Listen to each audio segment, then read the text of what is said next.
Oh, hey guys. Welcome to another episode of Melissa and Jason's Haunt Ventures.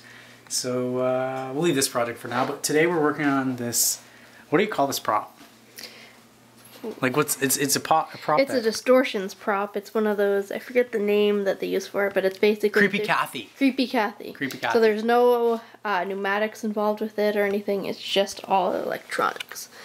Yeah, so you hook up a wiper motor to it, so this one was broken, so if you look a little closer there, Melissa, you can see we welded it up. So it's all welded, so it should work fine now. And we're just making this a little bit more creepy than Creepy Cathy was originally. So what we did to it was we added these teeth, which we bought from overseas, and they basically look like this. They're, what are these, Melissa? They're like dentures. They're for dentures, and I found them on eBay. They're from Hong Kong or something, so they look really cool. They really look like real teeth. So they have the whole set in it. Yeah. Oh, and then we basically just like put them throughout here to make them look really gross. If you look right in there, you can see there's a tongue and stuff. And then what we did is we took this. This is like glue with a little bit of paper towel, so it's really hard, so it looks like they're drilling. So this isn't done, but the skin was also, it was this skin color here, down here, and we were putting this in our zombie room, and so this thing basically like moves back and forth like this, I think. Right, and it's gonna have a shirt on it, so that's all be covered up.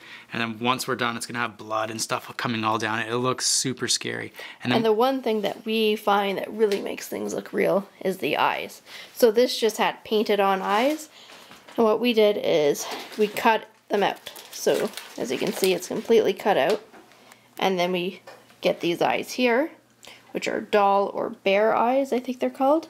And you can get those off eBay as well if you do a search on them. And then if you check out our other YouTube video, we did like a how-to to get the veins and stuff on it. So we'll add the wool to get the veins, and these actually just pop right in there.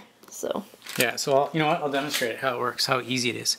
So we cut the eye right out, and basically you just push it in, and look at that. Look how realistic, like, get right in there. Yeah. Look how much more realistic that looks. And especially if you have a light, like, just in the right direction, it can be really creepy at nighttime. And then with all the veiny eyes, and see how, and you can adjust the eye so it's looking up or down depending how big your prop is. If you were going to put this on a table, I would point the eyes down.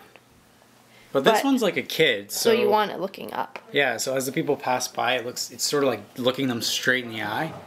So it can be really creepy, right? So you got to really think of those things. Okay, so today, guys, we're gonna work on the hands. So take a look at these hands here, and what I've done is I've just used my hands, obviously, and I've put gray over top, black with white mixed in as the base, and then I took some black and I sort of just smudged it like this, just to give some inconsistency. Now I'm gonna make it look bruised. So I've got green, blue, and yellow. This seems kind of weird, but if you ever look on YouTube or on like Google and type in a bruise, or like, I don't know, what would that be called? Just bruised. Yeah, just bruised. Just type something like that. No, you wanna start with the yellow. Okay, so why the yellow? Because if you look at a bruise, right in the middle, it's always like a yellowish color, and then it works its way out. Okay, so maybe you should do this, Melissa, because you're a bit better than I am at this. You're like awesome at the makeup. I would have gotten, me personally, I would have gotten reds, and maybe, yeah, just give me some red. Get some red? Okay, so Melissa's gonna work on that. I'm gonna grab some red. So this stuff, we just find at yard sales. You can find this in like a whole bin usually from a craft person, and they'll sell it to you for like a couple bucks. So this stuff's great. It's just latex paint, and the nice thing about it is that it comes in like friggin' hundreds of colors when you buy it from people, and it's so expensive when you buy it individually, but not at a yard sale. Do you have any brushes or sponges? Yes, I'll go find you a brush. How many brushes do you need? Just a couple. Couple? Okay.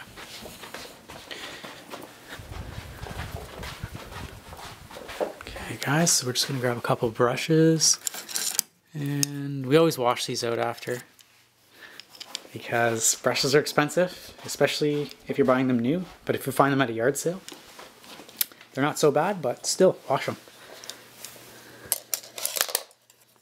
You can tell, like once you start buying brushes at a store, go to a store and see how much brushes are, look at the expensive ones, and then when you go to a yard sale, you'll know when you see a good one, and you can pay 10 cents for it, and you know you get a sweet deal. How about some sponges? Some sponges? I don't know if I have any sponges. So what I've done here is, because you already had the blue, I just did the red there, and then mixed the red and the blue together to make our purple. Okay, so red and blue make purple? Okay, so let's... And that's the one thing, we were buying a lot of these small acrylic craft paints, but what we've done now, we just went to Home Depot, got a latex, use exterior, so you could use it for both exterior and interior purposes, and mix our own. Literally, like, if you just get the 3 or 4 main colors and white and black, you can make any color. So what are the 3 or 4 main colors? Red, blue, yeah, red, blue, yellow. Yeah, red, blue, and yellow. So if you grab red, blue, and yellow, you can almost make any color. So you grab a gallon of each, good quality paint, and then you don't have to buy these small ones. But if you're just getting started out, to have all the colors mixed for you, it's nice just to pick it up at a yard sale for a couple bucks, right? Because that kind of paint could cost you about $100 when you're doing it that way. So you started off with the yellow in the center, and then you put purple on the outside, and now you're doing some red. Mm-hmm. Okay, and you're just dabbing it on. Let's get a little closer in here.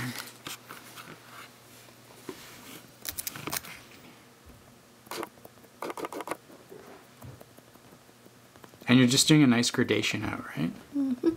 So you're trying to just kind of blend it out.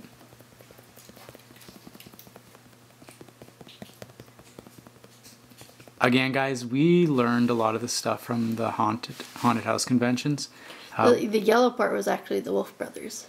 You can get their little books. They teach you how to do makeup, and that's how they teach you. They start with the yellow, and then they do a graduation out. And like, just because it's makeup doesn't mean you can't use that for your props.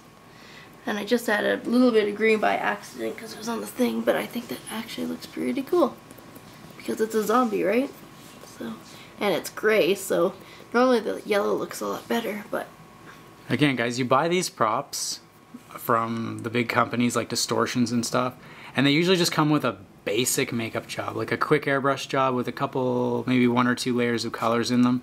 And I mean, they look cool and stuff, but you can buy this prop here, I think for what, how much is this, like 120 bucks or something? I think it was more like 200. Okay, so like $200, but then you do all this kind of stuff to it, and you've just increased the value to a better quality prop, and it's a more custom prop. So I mean, everyone can buy this prop, but not everyone has this prop. So you can take this prop and use it when you're haunt 1 year, and then change it up for a fraction of the price and make it a brand new prop for next year without having to buy another one. Yeah, if you get this, I mean, if you want to use it in the clown one, she could be a little acrobatics girl. Draw a little thing on her face, put her in a jumpsuit. Yeah, make it a clown. Ever changing. Make it a clown. Ever changing. Why use something just for the purpose? I mean, we're not damaging this thing. If we really wanted to, we could take an airbrush gun and paint it pink, right? Rip all that stuff off her skin and paint it pink. Rip all those teeth out and paint it pink. Because that's really how this prop comes. It's just a base coat of pink, which is not realistic, and it doesn't scare people. When you add these little details to it, and you add light to the top, you know, in your haunted house, and you make it really creepy, like the light shining down her face, so you just see all this black highlight coming out, this prop will scare the crap out of you. Especially if you're walking around a corner like this, and you see this prop, and you're not sure if it's real, and then all of a sudden, BAM! Something scares you from over on this side. And isn't that what props are meant to do? Distract people, so the actor can go in and make the scare. Guys, thanks for watching, and stay tuned for our next videos, and make sure you subscribe.